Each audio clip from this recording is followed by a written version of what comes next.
Alexandria Ocasio-Cortez is going to fix racial issues with climate change initiatives. France is torn apart by yellow vest riots. Global markets take a hit. And Kevin Hart steps down as the host of the Academy Awards. Coming up on Today with 2 Cents.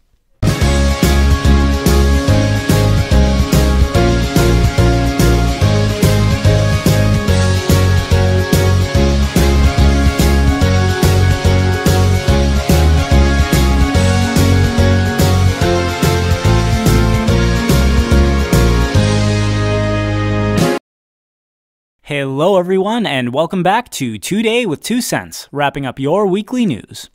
Unlike last week, I actually had trouble choosing what to cover this week, but for our first story, there was no way I wasn't going to comment on everyone's favorite Democratic darling, Alexandria Ocasio-Cortez.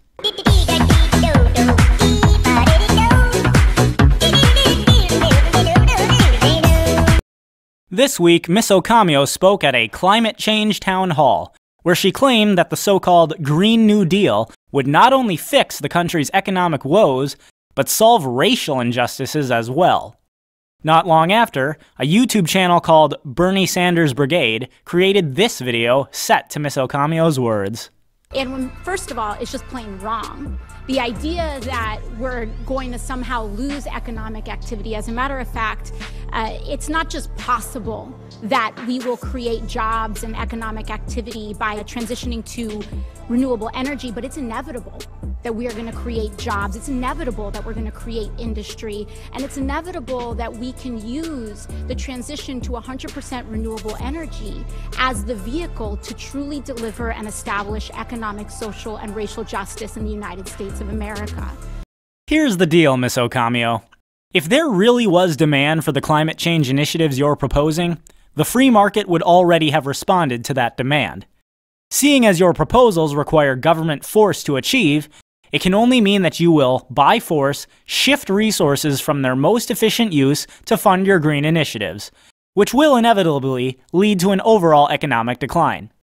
There's also the question as to whether or not your initiatives will actually achieve anything at all, since the biggest carbon emitters right now are China and India. Ironic, since you're trying to compare your Green New Deal to FDR's New Deal, which, despite Democratic folklore, exacerbated the Great Depression. It didn't end it. I've made a video about that in the past for those interested. Oh, and how exactly are government-funded green initiatives going to bring about racial justice?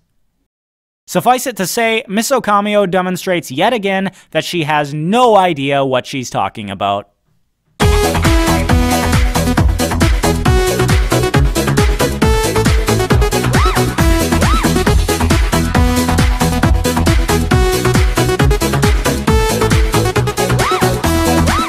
In response to French fuel taxes that will kill the livelihood of many a Frenchman, riots have broken out across the country, and those riots are turning violent.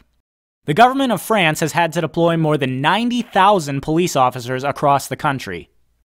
Although French President Macron initially said he wouldn't cave in the face of protests, the government later announced that the tax would be repealed. Still, the cat's out of the bag, and the protests are continuing, the Yellow Vests calling for Macron's resignation. Yeah, dozens were hurt, and now reports that an elderly woman has died from her injuries. In all, some 250 fires were reported, and 300-plus people remain behind bars. The violence included groups on the far left and far right, but police also believe much of the violence aimed at police was the work of professional troublemakers. The yellow jackets, worn by a great number of protesters, are the fluorescent vests that French motorists are required to have in their cars for emergencies. But the jackets have come to symbolize far more than just a push against rising fuel taxes. They are now emblematic of violent protesters using the spotlight to lash out at the policies of French President Emmanuel Macron. These sorts of riots don't even crack the surface of what is to come when global economic collapse finally gets here. But they do illustrate something important.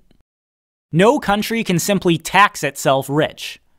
Once prices rise above the point that average citizens have trouble putting food on the table, civil unrest is a given.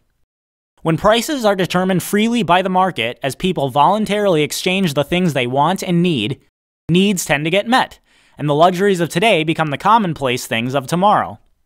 When the few government officials decide that they think they can determine what's best for the people by spending their money for them, or controlling prices in certain sectors to encourage or discourage certain behaviors, the result is always a disaster. Will the rest of the world learn from Macron's mistakes? If history is any indicator, probably not. People of France, a good-looking, depressed guy smoking a cigarette is not a movie. And your sirens sound like gay guys having a threesome. In other news that doesn't bode well for the world, US and global equity markets took a nosedive this week. I just want to point out to everybody, Dow's down nearly 520 points now. That is by far the lows of the session. There's been some technical levels breached in both treasuries and in the S&P 500. There's your market picture. Utilities, the only sector in the green today. We've mentioned financials, the sell-off there. Industrials, maybe a big give back from some of the euphoria out of Buenos Aires when stocks like Caterpillar and Boeing were ripping to the upside. That is not the picture at this moment. Various commentators all have their own explanations for why the economy is taking a downturn. Trade wars with China, the arrest of the CEO of Huawei. But the bottom line is that nothing can stop the global economic collapse that was set in motion from the moment the Federal Reserve banking system was created. The 2008 recession never really ended. We were just pushed into an even bigger bubble. And all bubbles pop. But this time it will be strike 3. For more information about the pending death of the US dollar and the coming global economic collapse, I recommend a video that was released by Mike Maloney earlier this week, which I will link in the video's blog post on my2centsvideos.com. Until then, don't let anyone fool you into thinking that the government can save you from the coming economic collapse. The time to invest in precious metals and cryptocurrencies is now. Peter, my God, what the hell are you wearing? It's a solid gold tuxedo, Lois. I had to fight 3 rappers down at the nonsense store for this. In our final news story for this week, Kevin Hart stepped down from hosting the Academy Awards only 2 days after it was announced that he would. The reason? Triggered leftists dug up years-old tweets of his that were insensitive to LGBTQXYZ people. Kevin Hart has stepped down from hosting this year's Oscars. He put out a statement on Twitter tonight saying, "I have made the choice to step down from hosting this year's Oscars. This is because I do not want to be a distraction on a night that should be celebrated by so many amazing, talented artists. I sincerely apologize to the LGBT community for my insensitive words from my past. I am sorry that I hurt people. I am evolving and I want to continue to do so. My goal is to bring people together, not tear us apart. Much love and appreciation to the Academy, and I hope we can meet again." I honestly don't know what to say about this, other than people need to grow up. He made comments that were insensitive to LGBTQ, XYZ, whatever else people? And this should prevent him from hosting a show that nobody cares about anyways? No matter who you are, the triggered left can find some reason to sentence you to the PC dungeon for the rest of your life. Unless, of course, you're useful to the progressive agenda, in which case they don't care if you're a rapist or a murderer. Give me a break. Your dog wrote an insensitive tweet. You can't eat here. Uh-oh, Meg. It's a sensitivity mob. It was just a joke. There's no such thing as jokes anymore. Yeah, we live in a post-joke world. Although no one cares about the Oscars, if you're still watching at this point, I'm guessing you do care about the weekly hottie. So let's get to that. Drum roll, please. This week's weekly hottie is Bianca Balti. I've tried to steer away from using the Sports Illustrated models as often as I used to, but when I saw how exotic Bianca was looking in this particular swimsuit, I couldn't resist.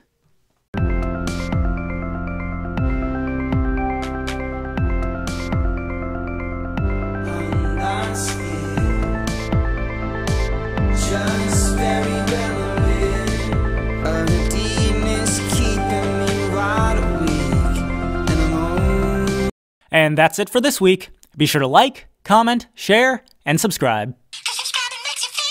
Be sure to follow me on my other social media platforms. Check out my2centsvideos.com, and if you're able, please consider supporting the channel on Patreon. And that is my 2 cents. Take it for what it's worth. Before I go, just a quick reminder to everyone about Christmas merch in the My 2 Cents Teespring store. This t-shirt will only be available until December 31st, so be sure to get yours now.